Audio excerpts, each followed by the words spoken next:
Take a look at the 3.33. This is the opener for M.McGillivray. Yeah, so first wave here for Matt. Let's see what he gets done. Little snap, jive in the pocket. Wave starts to bowl up here, and so that's all she wrote for Matt. On heat number 7, Kanoa Igarashi activates at Punta Roca.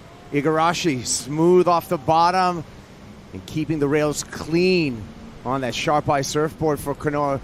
Lip glide to finish, and that's going to be the first score for Kanoa Igarashi. That was the 3.33. And then this is Kanoa. I really liked this wave. I thought he surfed it really well. You know, it was a shorter wave with only a few turns, but it feels like he's just clicked into gear here. The timing was impeccable. The last turn was really well done. Matty looks like he's on wave number 2. Second wave for M.McGillivray. He opened up with a 3.33. The South African from J Bay knows how to surf a point, and we will be on standby for 2 scores now. Behind him, this was Matt's second wave. So Matt up into the lip there, slices away, and another little jab in the pocket. So this wave's already looking much better than Matt's opening wave. And exactly what you said, Kai. 1 for Kanoa Igarashi and 1 for Matthew. Here's second wave for Igarashi. Comes around this section. Beautiful float to clear into green water. Nice carve again for Kanoa. Double pump off the bottom, snaps off the top. A little bit of reverb coming off of the cobblestones, and that takes Kanoa Igarashi down and gives him no finish. And look at the board tombstoning for a while. Again, another look at Kanoa Igarashi. Yeah, this is Kanoa's second wave, and I liked it that he was trying to back up his first wave so quickly. It just seemed like this one wasn't quite hitting, the point break properly. It wasn't quite drawing off the bottom, probably the way he wanted it to. Didn't really have that nice scoop, and he just got a little bit hung up there on that last turn. But he was on his way to backing up, his first score really nicely. I mean, this first turn here, really well done. Great technique, just really tight pivot in the top third of that wave. And sets up for this second maneuver. Second maneuver here. Big fin throw. And he just got hung up there, and there was that little rivet up on the face of the wave too. Came down with that explosion. That's hard work. Yeah, completely. And I think he mentioned in that soundbite, he's been on tour since he's been 17. It's so young. Here he goes now. Igarashi double pumps off the bottom, slides the tail in. Good read because the wave slowed way down. Looking for a ramp, searching for a section, gets a snap section instead. Tough wave to ride. Steps, ridges, warbles. He has to weave the sharp eye through all of those. And a big snap to finish his goal. Let's have a look here. This is Kanoa. And drives off the bottom here. Little jam in the pocket. Now, I don't know if that was actually intentional or not. And if it was, that was excellent because the wave really slowed up and it allowed him to really jam on the tail there. And gets a little bit sleepy here, but on the inside he picks up a bit of speed and really flares here on this end section. Love that finish. Just to better that 4.5. M.McGillivray on the second wave of the set. Big layback hat for the South African. Swooping through a carve. Matty with a second carve. Reads down the line, meets that oncoming whitewater, slashes off the top. Nice exchange between the two. Yeah, that was a great exchange. I feel I was really impressed with the way that Matt just absolutely laid into that first turn, and the layback was absolutely just gouging into that first section. But you see the surfer accelerate out of the turn with more speed than what they went into it. This is Matt. This is that first hack in the lip. And he goes up here. Nice little wraparound, little slidey tail slide there.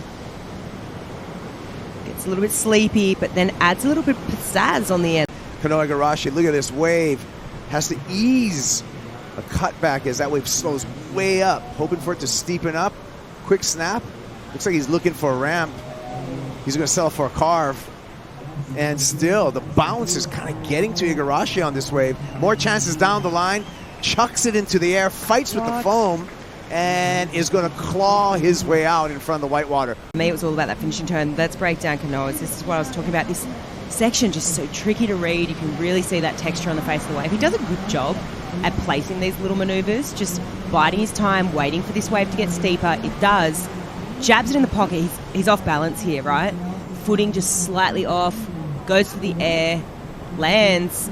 It just did such a good job to hold on to that.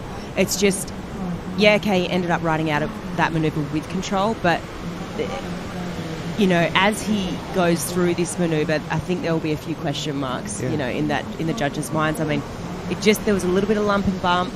Well, he has to use his body really to lay into it right there. You see, he's kind of like almost body surfing with his board pushing under his feet. Yeah. I mean, the degree of difficulty is high. Oh, so high. But we'll see, you know, what the judges think about the completion. And, I mean, I really like this. Big jab. That was a Geordie-esque carve, that first one. Little jab in the pocket, lay back for good measure, and then up into the lip. The finish for me, that finishing turn was great. Tries to get around that section, but just runs off without him. Kanoa Igarashi behind, second wave of the set. Igarashi taking the high line through the upper part of the wave. Glides through that. Triple pump bottom turn, slashes. One more time. Throws the fins. Gets back up in the open face, lip glide finish, and the fist pump for Igarashi. Kanoa, 7.14. I feel like Kanoa's wave instantly, a lot more bowl, a lot more clean face. He, you know, waits for this moment here, and I feel like it was a good decision. Gets that little lip float, and then layback jam in the pocket, threw a lot of spray, but it was more of a paced approach compared to the other waves that we've seen from Kanoa. He gets around this section, gets a little finish. I feel like he's... Love to see him. Love to see him at the WSL Finals. John going down at lower trestles in September. Set coming through here. We'll see if we have any takers. Yes. It's M.McGillivray, heat leader. Let's see if he can build upon his score line. Just smooth down the line surfing. Effortlessly skipping through sections here in some difficult water with some jumble, but no problem connecting all of the aspects. Lines up for the finish. His mission to better a 6.73, however. Let's break it down now. His board looks great. Like, just, there's a lot of lump and bump on the face, but it's just carving straight through it. His read is really good. Hits that lip there. Glides over that section, and then there's so much lump and bump on this face, but yeah, I mean, for me, his board just looks really great. Like, it's just, those rivets aren't really phasing him. Goes up into the lip, gets the finish. You know, when I compare that to Kanoa's chasing a 7.14. Here he goes again. He's having a look. Yeah, he's not going to wait for the score. With just 1 minute remaining, Igarashi glides through that first section. Again, triple pump bottom turn to carve there. Throws the tail just a bit. This is an insurance policy for Kanoa Igarashi, so that insurance policy just got torn up. I think it just comes down to the fact they were obviously comparing it to Matt 7, and Matt, for me, his turns were more critical. I feel like Kanoa was sort of just placing them there. It was so touch and go, though. I've just been hypercritical, but yeah, that was tough for Kanoa. Really tough. 0.04 of a point hurt any way you look at it. Wow. And Kanoa is going to have to regather, get ready for Brazil. Yeah, Kaipo, coming down to the wire here for M.McGillivray against Kanoa Igarashi. I want to talk first. One of the things that was so obvious is just how well you were riding the board in that heat. Talk to me about the equipment and how you've established the relationship with this wave. Yeah, I'm on a board that I've had for a while, for a couple months. I got the board for Portugal, and it's a 2-point pro that Britt Merrick shaped. And Britt Merrick's over here in El Salvador with us, which is awesome. So yeah, thanks Britt for the amazing boards. But it's a right-hand point break, quite a steep wave. It's not quite like J-Bay. Doing some coaching with Hanada over here, and he's from Burley Heads. He keeps telling us how it's like Burley Heads out there on a good day. So yeah, giving us some good tips, myself and Liam. Liam's in this heat. Yeah, hopefully he does well. So we'll get you going to watch Liam in just a second, but one of the things you did talk about, it's not exactly like J-Bay, but we certainly saw some similar moves from you, just some big gashes at the top. What did you want to showcase in your surfing? I was hoping to time my waves better. Yeah, I've had a shocker because I was rushing my turns and trying to rush my surfing and getting to each section late. And when you arrive late at the lip, you don't have any impact. There's no spray, and you get small scores. So it's trying to time my turns better and throw a bit more spray and just do bigger surfing. Timing was on today, Matty. Congratulations. See you in the next one. Thank you.